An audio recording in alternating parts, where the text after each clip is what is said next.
Assalamualaikum warahmatullahi wabarakatuh. Berita Uronyo. Abu Payapasi gepegah mehut nanggro berjeroh umat bergetim kompak.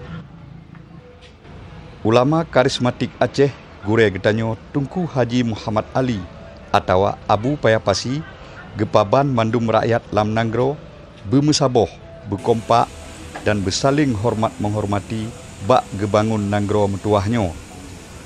Wasiatnyan genarit oleh Abu di ke urang PT Pertamina NSO wate urangnya kejak silaturahmi udayah Bustanul Huda Payapasi bak urohame tanggai sekurang bulan sekurang tahun 2020 benga.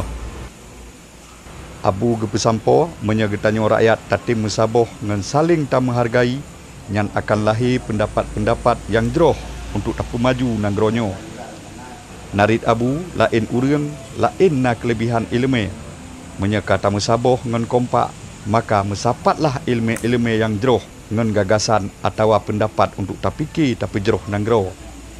Abu gepi ingat cit umat bek lale dan bergetim pubut ibadat kepada Allah Subhanahu wa taala. Karena ngan tak ibadat bersungguh-sungguh akan gepi ciuh getanyo mandum dari bala dan getanyo selamat dunia akhirat.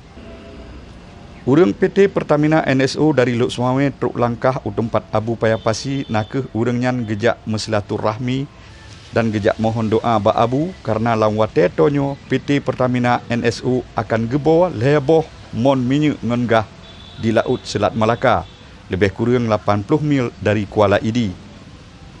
Urang PHA NSO yang katruk langkah ba Abu Payapasi nakeh field manager PHA NSO Dira Sani Taib.